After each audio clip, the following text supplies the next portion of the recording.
The Cabinet of Meghalaya, in a meeting held on Thursday, took several key decisions which were later announced by the spokesperson of the MDA 2.0 government, Paul Lyngdoh. These include the approval of the Meghalaya Film Tourism Policy 2025, the adoption of new rules to implement national criminal laws, and the discontinuation of interviews for Group D government posts.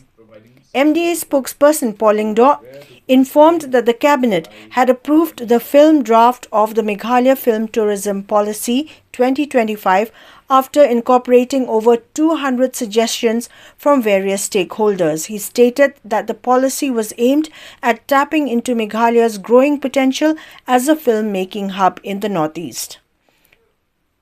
To promote film production in the state, Cabinet spokesperson Paul Lyngdoh informed that a dedicated film facilitation cell had been constituted comprising officials from the tourism, arts and culture, DIPR and other departments. The cell would coordinate efforts to promote Meghalaya as a premier destination for films at national and international levels. That the Cabinet today has approved the Meghalaya Film Tourism Policy 2025. You may recall that about 3 months back, the state government, in the presence of the Honorable Chief Minister and myself, had released the Meghalaya Draft Film Tourism Policy 2025, where we had given a clarion call to all stakeholders to come forward, study the draft, and give us their valuable inputs. We are happy to share with you that we received over 200 such inputs from various stakeholders who are interested in the film industry, and more especially from local film makers and film producers. So, having taken the various inputs and incorporated the same in this policy, today we brought the policy before the Cabinet.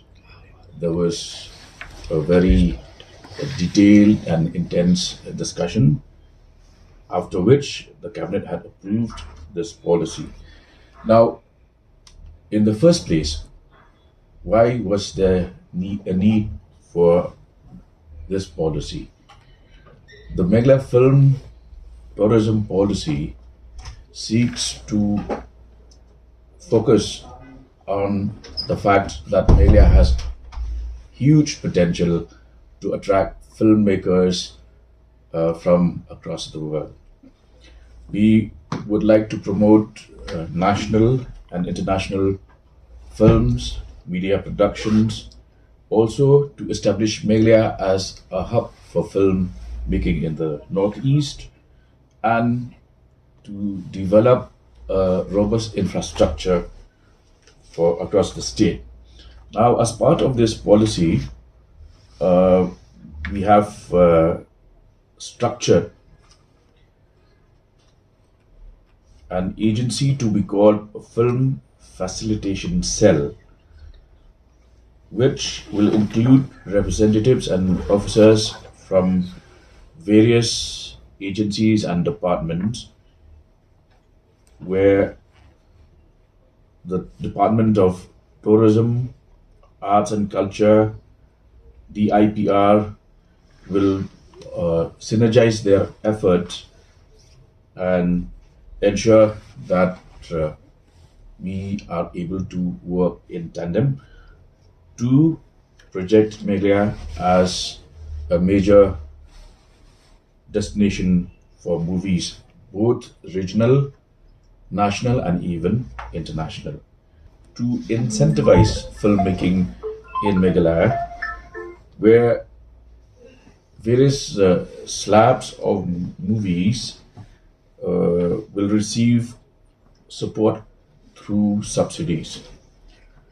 For instance, I'll just give you one example where films made in major national languages and even international languages, which have the potential to push Meghalaya's tourism sector will receive subsidy support of up to 1 crore rupees or 25% of the total cost of the film.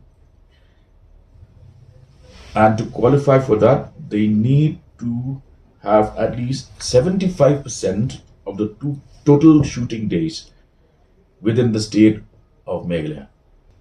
We also are supporting local cinema, and I'm happy to share with you that local film producers in Khasi Panar and Garo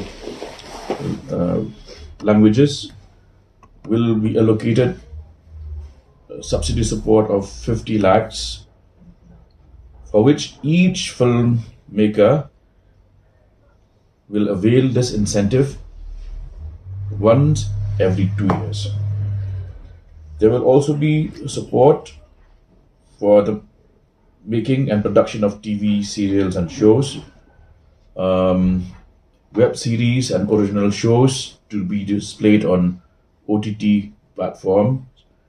You may be aware that we have our own Hello Meghalaya app, which is the only government-funded OTT platform in the country. There will be grants for documentary films shot in Meghalaya,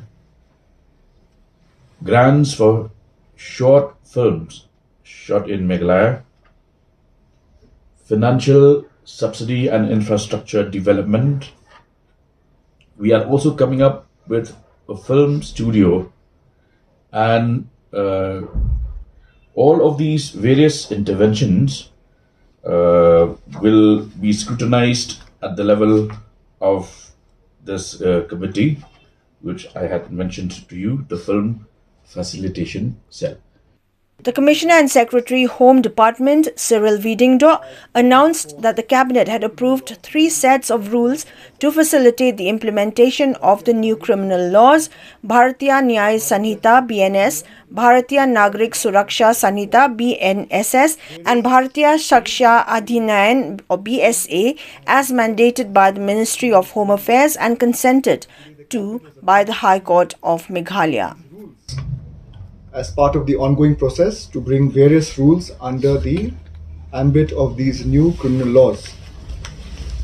These rules have been provided, the model rules, by the Government of India, the Ministry of Home Affairs, and after due consultation with the Honorable High Court of Meghalaya, which is required as per the procedure, with their consent, the Cabinet today has approved these 3 new criminal rules, which I will elaborate upon.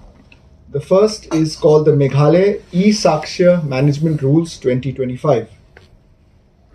This is the rule to ensure that all evidence that is collected in electronic format, be it videos, be it photographs, are securely uploaded on a mobile application called E-Sakshya, which will be secured with a 16-digit code and a hashtag, and these are linked to the CCTNS system and the ICJS system, which is the interoperable criminal justice system, which works in a way where courts have access to the system, the Directorate of Prosecution have access, and once this electronic evidence in the form of video or photograph which is collected by the police during investigation is uploaded, a unique ID is generated so that this can be then brought as evidence in the court proceeding during trial, and then it is secure and tamper-proof because it has a timestamp, it has a geo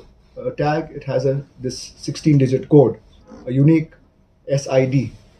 So this will ensure that the evidence collected is having full integrity, it is tamper-proof, and the courts can then rely on this video evidence, photograph evidence, to try cases under various provisions of the criminal laws. So this is the first rule that I spoke about, the Meghalaya E-Sakshya Management Rules. The second rule that the Honorable Cabinet approved today was the Meghalaya Electronic Processes Issuance, Service and Execution Rules 2025, which have been framed under Section 64 of the Bharatiya Nagrik Suraksha Sanhita. This also is a reform to ensure that summons that are given to various persons to appear in court through the court system or the police are now done in the electronic format, that is e-summons, can be issued, warrants can be issued, etc. So that through the electronic format, through something called the e-summons procedure and the case information system, which is a software developed to ensure that all the courts are on this system, and through the CCTNS, these summons can be issued through the electronic format without the need to issue through the paper format, which has been the current method. So this is also a reform that has been introduced today. The last rule that the Honorable Cabinet approved is called the Meghalaya Guidelines for Community Services 2025. Now, this is also a reformative measure, as we know that when a person commits a crime and is convicted, usual punishment is either imprisonment in a jail or a fine.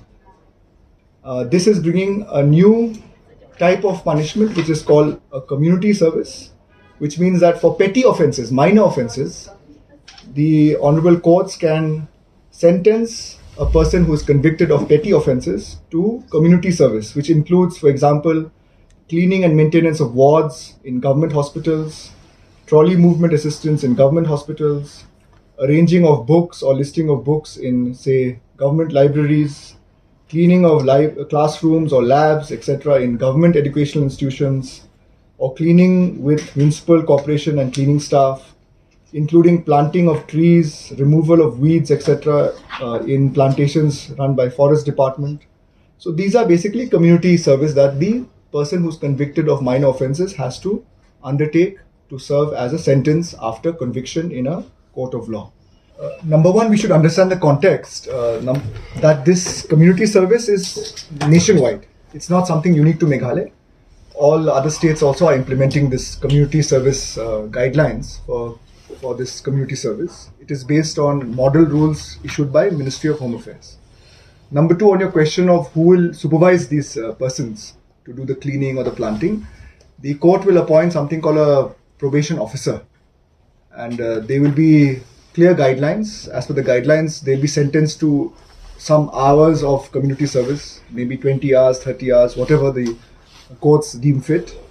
And based on that, there will be some supervisory officer to ensure that these people come and do the community service. So it is for minor and petty offences. It is not for crimes like murder and very serious crimes where people will be sentenced to community service. So very petty offences, small theft, for example, within a certain amount of very, very few rupees, etc. So those are already there in the BNS Act and in the guidelines. So those I'll not repeat. So the supervisory element is there. There will be probation officers who will supervise this community service.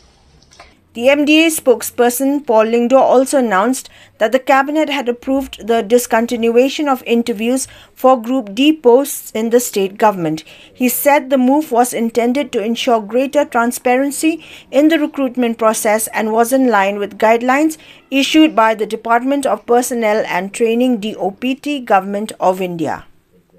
The Cabinet today took up the matter of discontinuation of interview for Group D posts across the state. This proposed discontinuation of interview for Group D posts is in conformity with our well-established policy of ensuring maximum transparency in the recruitment process to various posts, beginning with Group D posts. This is also as part of our compliance to instructions of the Government of India in the Department of Personnel and Training, Ministry of Personnel, Public Grievances and Pensions, Government of India.